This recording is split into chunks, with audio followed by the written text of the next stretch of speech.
பேர். ஸோ இன்றைக்கி தங்கம் ரேட்டு ரொம்ப அதிகமாக ஏறி இருக்குது. ஒரு கிராமே வந்து 12,460 ரூபா 12,500 கிட்ட நெருங்கிடுச்சு. ஒரு சவரன் வந்து 1 லட்ச ரூபா கிட்ட நெருங்கிடுச்சு. ஸோ எப்படி இருக்குது? ரொம்ப கஷ்டமாக இருக்குங்க. எல்லாம் ஒரு ஃபங்க்ஷன் வாங்க முடியாது, வெளியில் ஜுவல்ஸ் வாங்கிட்டு போட்டுட்டு போக முடியாது. ரொம்ப ரிஸ்க். இவ்வளோலாம் ரேட்டு எதனால் ஏறுதுன்னு தெரியல. மிடில் கிளாஸ் இருக்கவங்க வாங்கவே முடியாது. தங்கம்ன்றது இப்போ ரொம்ப ஆமாம். சும்மா வாயில தான் சொல்லிக்கணும் கோல்டோட ரேட்டு. அவ்வளோதாங்க. ஒரு காலத்தில் எவ்வளோ இருந்துச்சு? என் கல்யாணம் தப்போ 2,500 சவரன். அன்னைக்கு 2,500 தான். ஒரு கிராம் வாங்கினா 350 ரூபா அப்படி தான் இருக்கும். இப்போ ஒரு கிராம் வாங்கினேன்னா கிட்டத்தட்ட 18,000 வருது. இப்போ ஏழைகள் வாங்க தங்கம் வாங்குறது எவ்வளோ கஷ்டமாயிடுச்சுன்னு நினைக்கிறீங்க? ரொம்ப கஷ்டங்க. ஏழைங்களால வாங்க முடியாதுங்க. முடியாது. மிடில் கிளாஸ்ல கல்யாணம் பண்ணனா 10 பவுன் போட்டாங்க, 2 பவுன் தான் போட முடியும் சிச்சுவேஷன். அவ்வளோதாங்க. ஓகே. ரேட்டெல்லாம் பயங்கரமாக எகிரி இருக்கு. ஒரு சவரன் வந்து 1 லட்ச ரூபா கிட்ட நெருங்கிடுச்சு. ஸோ எப்படி இருக்குது? ஸோ ரேட்டெல்லாம் அதிகமாக தான் இருக்குது. நாங்கள் வந்துட்டு இப்போ கோல்டு தான் வாங்க வந்தோம். பட் ஆனால் வந்துட்டு சில்வர் வாங்கிட்டு போகிறோம். அதே மாதிரி சேலரி வந்துட்டு எதுவும் ஏற்றுற மாதிரியும் இல்லை. இதுக்கு முன்னாடியெல்லாம் வந்துட்டு நான் எப்பவுமே வந்துட்டு இப்போ லேடிஸ்னாலே கோல்டுனா ரொம்ப இஷ்டம்தான். பட் ஆனால் இப்போ வந்துட்டு இவ்வளோ ரேட்டு போயிட்டுருக்கு. வந்துட்டு ரொம்ப இதுவாக தான் இருக்குது. ரொம்ப ஃபீலாக தான் இருக்குது.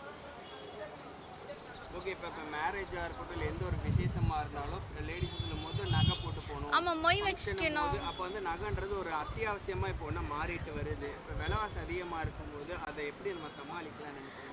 இப்போ வந்துட்டு நாங்கள் சொந்தத்தில் பார்த்தீங்கன்னா கண்டிப்பாக வந்துட்டு கோல்டு போட்டு தான் ஆகணும்னு சொல்கிறாங்க. ஆனால் இப்போ விற்கிற விலைக்கெல்லாம் வந்து ஒன்றும் செய்ய முடியல. ஸோ 10,000ன்றது இப்போ வந்துட்டு 1,200 போயிடுச்சு. இதுக்கு மேலே வந்துட்டு இதே மாதிரி போயிட்டு இருந்துச்சுன்னா யாருமே வந்துட்டு கோல்டெல்லாம் போகவே மாட்டாங்க, அதுக்கிட்ட போக மாட்டாங்க, வாங்குற மாதிரி இல்லை. ஆமாம், ஆல்டர்னேட்டிவாக தான் பண்ணுற மாதிரி இருக்கும். இப்போ அந்த நகை வந்து ஒரு பக்கம் கூட்டிகிட்டே இருக்கும்போது அக்ஷய தீதிக்கு நகை வாங்கினா பெருகும் சொல்லி காலகாலமாக ஒரு வார்த்தை சொல்லிட்டு இருக்கிறாங்க. இனிமேல் அந்த நிலை எப்படி இருக்குமா, மாறுமா? அது வாங்குறவங்க வாங்கிட்டு தான் இருக்காங்க. இப்போ நாங்களாம் வந்துட்டு மிடில் கிளாஸ், நாங்களாம் அந்த பக்கம் போக முடியுமான்றதே சந்தேகமாக தான் இருக்குது. வாங்குற மாதிரி பிளானே இல்லை எங்களுக்கு. இது ஒரு பக்கம் இருந்தாலும் இந்த டிஜி கோல்டுன்னு சொல்லிட்டு ஆன்லைனில் வாங்குறாங்களா, அதெல்லாம் எப்படி சேஃப்னு நினைக்கிறீங்களா? இல்லை அதை பற்றி உங்கள் பார்வை? அது வந்து சொல்லும் போது என்ன சொல்கிறாங்கன்னா இதில் வந்து செய்குலி சேதாரம் இல்லைன்னு சொல்கிறாங்க. பட் ஆனால் நாங்கள் போகும்போது எல்லாமே சேர்த்து தான் வந்துட்டு ஜிஎஸ்டியோட சேர்த்து தான் இது பண்ணிகிட்ருக்காங்க. ஸோ அதுவும் கொஞ்சம் கஷ்டம் தான் வாங்குறதுக்கு. ஸோ லாஸ்ட் வீக் தான் கோல்டு வாங்கினேன். பட் ரேட்டு ரொம்ப ஜாஸ்தியாக தான் இருக்குது. இப்போ இனி போக போக வாங்க முடியாது போல் இருக்குது. ஆனாலுமே அதுக்கான மவுஸ் குறையில, கோல்டுக்கான மவுஸ் குறையில, ஏறிட்டே தான் இருக்குது. எல்லாம் வாங்குறவங்க வாங்கிட்டு தான் இருக்காங்க. கஷ்டம். மிடில் கிளாஸாக இருக்கிற எங்களுக்கு எல்லாமே நெருங்கிடுச்சு. அது ஏழைங்களுக்கு எந்த அளவு ஒரு பெரிய அமௌண்ட்டு தான். அதை வாங்குறதுக்கே யோசிக்க வேண்டியதாக தான் இருக்குது. பட் என்ன பண்ணுறது, மேரேஜ் அப்படிங்கும் போது வாங்கி தான் ஆகணும். வழி இல்லாமல் தான் எல்லாருமே வாங்குகிறோம். சேர்க்கறது கொஞ்சம் கஷ்டமாக இருக்குது. மிடில் கிளாஸ்க்கு கொஞ்சம் கஷ்டமாக தான் இருக்குது எல்லாமே. இப்போ இந்த மாதிரி நகை வாங்க கஷ்டம்னு சொல்லிட்டு டிஜி கோல்டுன்னு சொல்லிட்டு ஆன்லைனில் இப்போ நிறைய வாங்குறாங்க. அதை எப்படி? அது குவாலிட்டி எப்படி இருக்குன்னு தெரியல. டேரெக்டாக வந்து வாங்குறத விட குவாலிட்டி ஆன்லைனில் வாங்குறது எப்படின்னு தெரியல. கண்ணில் பார்த்து வாங்குறதே நம்மளால் சரியாக பார்த்து வாங்க முடியல. குறைஞ்சா தான் நல்லாயிருக்கும். போன வருஷம் பார்த்தீங்கன்னா ஒரு 50,000 55,000 இருந்துன்னு நினைக்கிறேன். இப்போ பாருங்கள் ஆல்மோஸ்ட் 1 lakh தொட்டுருச்சு. ஈவன் நான் திஸ் இயர் ஜனவரி பிப்ரவரியில் கூட வந்து 75,000 சம்திங் தான். இது இன்க்ரீஸ் ஆகிட்டு தான் இருக்கும். நம்ம மோரோவர் வேர்ல்டு லெவலில் எல்லா இடத்துலையும் அஃபெக்ட் ஆகுது இல்லைங்களா? Again middle class people, lower middle class பீப்புளாம் டெஃபினெட்லி இட் வில் அஃபெக்ட். அது மறக்க முடியாது தான். மேரேஜாக இருக்கட்டும், ஏதோ ஒரு ஃபங்க்ஷன்னா இப்போ நகையும் வந்து ஒரு அத்தியாவசியன்ற மாதிரி மாறிட்டு வருது. ஸோ அப்போ அந்த நகை வந்து விலைவாசி கூடும்போது அது ஒரு குடும்பஸ்தராக எப்படி இருக்குது? அது உண்மை தான். இந்த பாருங்கள் குட்டி பொண்ணுலாம் இருக்காங்க. நீ ஃபியூச்சரில் வந்து இந்த 1 லட்சன்றது 2 லட்ச ரூபாய் வாங்கலாம். அதுக்கு ஏற்ற மாதிரி நம்ம ஓடிக்கிட்டே தான் இருக்க வேண்டியதாக இருக்கும். இந்த கவர்மெண்ட் நிறைய புதுசாக கொண்டு வர போகிறாங்க நினைக்கிறேன். முன்னாடி 18 கேரட்ஸ் 12 கேரட்ஸ் பெருசாக மக்கள்கிட்ட தெரியாமல் இருந்திருக்கும். இப்போ கவர்மெண்ட் புதுசாக கொண்டு வருது. 18 கேரட்ஸும் யூஸ் பண்ணிக்கலாம், 16 கேரட்ஸ் யூஸ் பண்ணிக்கலாம் அப்படின்ற மாதிரி கொண்டு வர்றாங்க. இனிமேல் மக்கள் அதை ட்ரை டு யூஸ் பண்ண அந்த சான்ஸ் யூஸ் பண்ணிக்க வேண்டியது தான். 22 கேரட் போயிட்டு இனிமேல் 18 கேரட்டு 14 கேரட் தான் மக்கள் யூஸ் பண்ணுவாங்க. அந்த தங்கத்தோட மதிப்பும் வந்து இன்க்ரீஸ் ஆகிட்டே இருக்கிறனால வேறு வழி இல்லாமல் அதை யூஸ் பண்ணி ஆகணும். ஒரு பக்கம் விலைவாசி கூடுனாலும் நீங்கள் சொல்லுங்கள், அந்த அக்ஷய தீர்த்தி அன்னைக்கு நகை வாங்கினா பெருகுன்னு சொல்லிட்டு காலங்காலமாக சொல்கிறாங்க. அது சின்ன கிராமம் வாங்கணுன்ட்டு எல்லாரும் சொல்கிறாங்க. அது எப்படி இனிமேல் எப்படி இருக்கும் விலைவாசி? அந்த டே யாரும் வாங்க போகிறதில்ல இனிமேல்.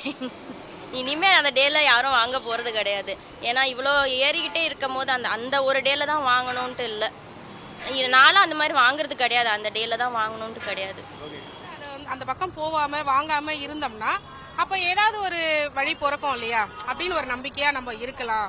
ஏன்னா இந்த நகை விலை வந்து ஏறினா பணம் இருக்கிறவங்களுக்கோ வசதி உள்ளவங்களுக்கோ ஓகே, அவங்களுக்கு வந்து தெரியாது 10ஓட 11 அத்தோட இது ஒண்ணுன்ற மாதிரி அவங்க வந்து வாங்கிடுவாங்க, அவங்களுக்கு தெரியாது, அது பெரிய விஷயமா இருக்காது. ஏன்னா அவங்க கிட்ட வந்து கோடிக்கணக்கில் பணம் இருக்கும், அவங்களுக்கு அது ஒரு இதுவாகவே தெரியாது. ஆனா நடுத்தர மக்கள் இல்லாதப்பட்டவங்களுக்கு கஷ்டம்தான். ஆனா இப்ப திருமணம் பண்றவங்களுக்கு அவங்களுக்கெல்லாம் வரதட்சணை போட்டு நகை போட்டு கட்டி கொடுக்கறதெல்லாம் வந்து அதெல்லாம் பாசிபிலிட்டியே கிடையாது. ஆனா வந்து ஒரு 100 சவரம் போடுற இடத்துல இப்ப கல்யாணம் பண்ணா ஒரு பொண்ணுக்கு நகை போட்டு தான் ஆகணும்ன்றது ஒரு தாய்மார்களுக்கு அவங்க பிறந்த வீட்டுல இருக்கிற ஒரு விஷயம். அப்ப என்ன பண்ணுவாங்கன்னா ஒரு 50 சவரம் போடுற இடத்துல ஒரு 20 சவரம் போடுவாங்க, 20 பவுன் போடுற இடத்துல ஒரு 10 பவுன் போடுவாங்க. அப்ப வந்துட்டு அந்த கணக்கு வந்து கம்மியா ஏதோ எதுவுமே போடாம இருக்கிறதுக்கு ஏதாவது கொஞ்சமாவது போடுவாங்க. எனக்கு தெரிஞ்சு பொண்ணு வீட்டுல வரதட்சணை கேட்காம ஒரு திருமணம் பண்றது பையன் வீட்டுல இருந்து அது ஒரு உதவியா இருக்கும் சமுதாயத்துக்கு அப்படின்றது நான் விரும்புறேன். நகைக்கு நம்ம இவ்வளவு விலை ஏறும் போது அந்த பக்கம் போகாம எல்லாரும் நம்ம ஒட்டுமொத்தமா கொஞ்சம் ஸ்டாப் பண்ணோம்னா அதுல ஏதாவது நம்மளுக்கு ஒரு விடுவு காலம் கிடைக்குமா அப்படின்றது நம்ம ஒரு எதிர்பார்க்கலாம் சார். நகை வந்து நம்மளுக்கு தேவைன்றது வந்து இப்ப நம்ம ஒரு மிடில் ஃபேமிலிக்கு வந்துட்டு ஒரு கஷ்டம் அப்படின்னா நம்மளுக்கு உடனே தேவைப்படுறது ஒரு பினான்சியல் சப்போர்ட் பண்றது நகை தான் சார். ஒரு எமர்ஜென்சினா யாரும் எங்கேயும் நம்மளுக்கு வந்து கிடைக்காது, அடுத்த வித்தின் செகண்ட்ல எங்கேயும் கிடைக்காது. நகை இருந்தா நம்ம அடுத்த செகண்ட்ல அது வந்து நம்ம லிக்விடா ஒரு பணமா பார்க்கலாம். அந்த ஒரு சிச்சுவேஷனுக்கு நகை வந்து உபயோகப்படும் சார். ஆனா அதுக்காக இவ்வளவு நகை விலை ஏறிக்கிட்டே போனா அது நடுத்தர மக்கள் எப்படி சார் வாங்க முடியும்? வாங்க முடியாதுல்ல. வெள்ளி ரேட்டா ஏறிடுது, எல்லாம் தங்கம் வெள்ளி எல்லாம் ஏறும் போது ரெண்டுத்துக்குமே ஒரே பதில் தான் சார்.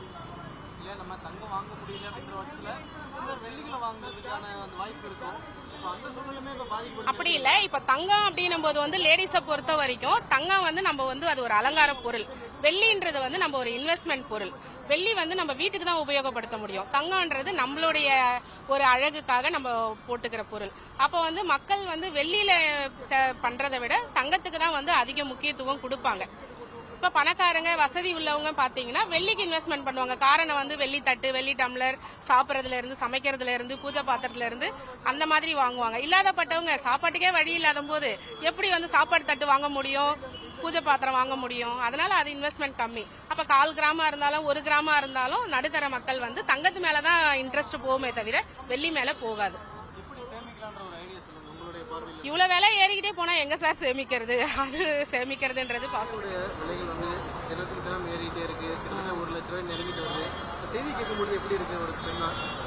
கேட்கும்போது குறையும் தான் பாக்குறோம், கஷ்டமா தான் இருக்குது.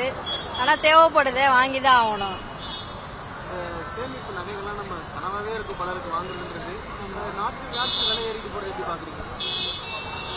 எங்க போய் முடியும்னு தெரியல.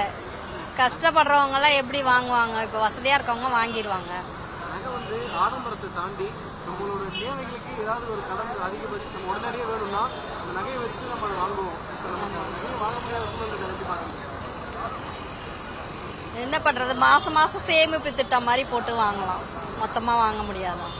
நகைகள் தான் ஏறுதுன்னு பார்த்தா அந்த பக்கம் வெள்ளி ஒரு சைடு ஏறிட்டு இருக்கு, அதுவும் அதே மாதிரிதான். ஒன்றும் பண்ண முடியாது, வாங்க வேண்டிய விஷயத்துக்கு வாங்கிதான் ஆகணும். ஆமா, இருந்துட்டு தான் இருக்கு. நகை கடையில கூட்டமா தான் இருக்கு, மக்கள் வந்து வாங்கிட்டு தான் இருக்காங்க.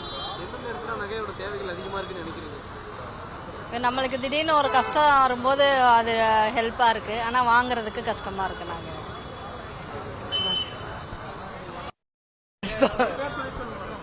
என் பேர் சீதா. கோல்டே போட்டுக்க மாட்டேன் நான். So really but of course it is difficult. ஆனால் இன்னும் ஏறதான் போகிறது, 1.5 வரை போகும்னு சொல்லிட்டு இருக்காங்க மார்க்கெட்டில்.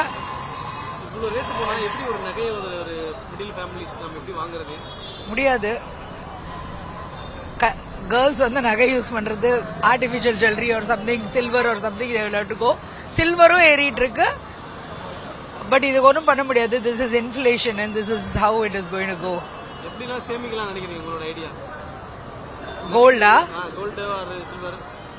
Monthly this or gold stock, அவ்வளோதான். Monthly I don't know what it is called as. நகையோட தேவைகள் எங்க அதிகமா இருக்குன்னு நினைக்கிறீங்க? நகைக்கு தேவையே கிடையாது. நகை இஸ் ஜஸ்ட் லக்ஸரி. ஸோ அது இல்லாமையும் இருக்கலாம். நான் போட்டுக்க மாட்டேன். So I feel it is luxury. ஆனா என்னதான் விலையேற்றம் அதிகமா இருந்தாலும் அந்த நகை கடையில கூட்டம்ன்றது குறையவே மாட்டேங்குது. அதை எப்படி பாக்குறீங்க?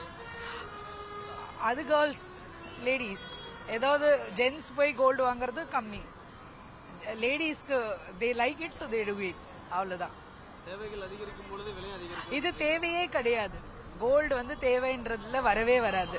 தேவை இஸ் பேசிக். இப்போ ஷாப்பிங் பண்றதும் தேவை கிடையாது. It is just luxury or hobby. So அது நம்ம தான் கண்ட்ரோல் பண்ணிக்கணும். எப்படி இந்த விலை கேட்கும்போது எப்படி இருக்கு?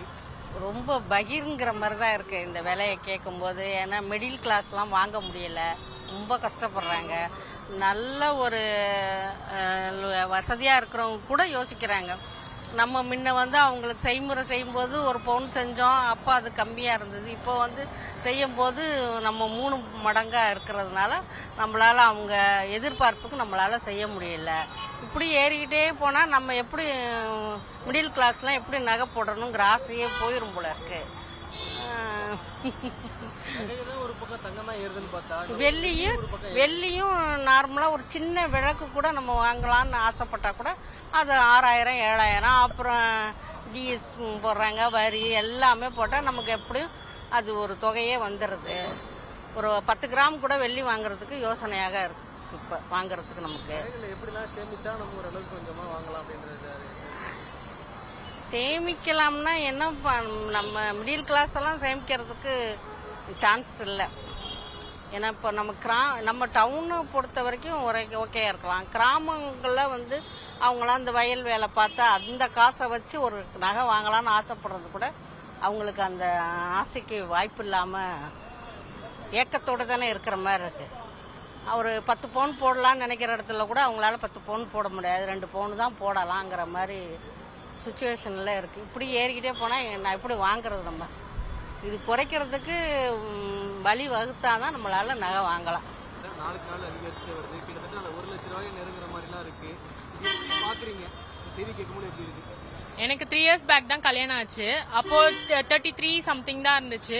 அதுக்குள்ள 1 lakh ஆயிடுச்சோமோ என்னவோ தெரியல. மேபி இப்பயே சேர்த்து வச்சா அப்புறமா நம்மளுக்கு அந்த 1 lakhே பெருசா தெரியற மாதிரி இருக்கும். 1 lakh இருக்கும் போதே எதனா கொஞ்சம் அட்ஜஸ்ட் பண்ணி சேர்த்து வச்சாதான் உண்டு. கம்மியாகாது, ட்ரை பண்ண வேண்டியதுதான். தேவைகள் எங்க அதிகரிக்குதுன்னு நீங்க நினைக்கிறீங்க? எல்லா இடத்துலயுமே அதிகரிக்குது. இப்போ கல்யாணம் எல்லாம் பண்ணணும்னா என்ன பண்றது? போட்டுதான் ஆகணும், வேற வழி இல்ல. அவங்களோட என்ன சொல்றது, அவங்களோட பெருமையை காமிக்கவாச்சும் அவங்க இப்பெல்லாம் போட்டுதான் ஆகணும். பெருமை இல்லைனாலும் கழுத்துல ஒரு நகை இல்லைன்னா எப்படி? ஒரு ஃபங்க்ஷன் போனோம்னா 4 பேர் பாக்குறாங்கன்னா நம்ம போட்டுதான் ஆகணும். அது தெரியல. நம்ம நார்மலா இப்போ அது நம்மளோட இந்தியாவோட பொருளாதாரம் நம்ம கட்டுப்படுத்தி வச்சுனா எக்கனாமிக்கா நம்ம டெவலப் பண்ணாதான் அது தானா கண்ட்ரோல் ஆகும்னு நினைக்கிறோம். வெள்ளி ஒரு பக்கம் ஏறிட்டு இருக்குன்னா அது வெள்ளியும் அதிகமாயிட்டு இருக்கு. இப்போ அதே மாதிரி கோல்டை விட்ட மாதிரி சில்வரை விட்டுற வேண்டாம், சில்வர்னா சேமிக்கலான்ட்டு ஒரு ஐடியா தான் இருக்கு.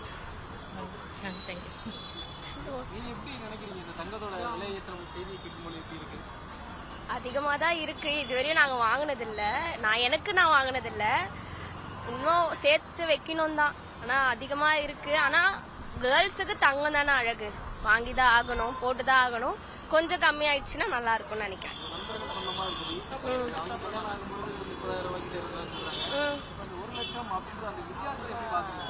அதிகமா இருக்கு.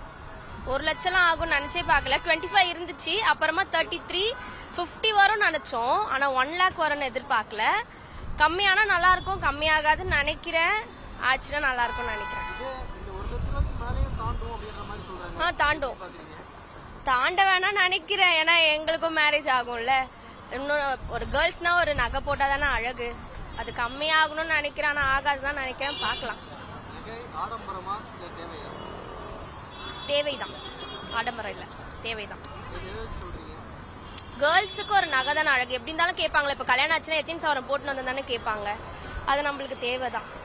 பிளே ஸ்டோர் மற்றும் ஆப் ஸ்டோரில் இருந்து பாலிமர் செயலியை QR கோடு மூலம் பதிவிறக்கம் செய்யுங்கள். செய்திகளை உடனுக்குடன் பெறுங்கள்.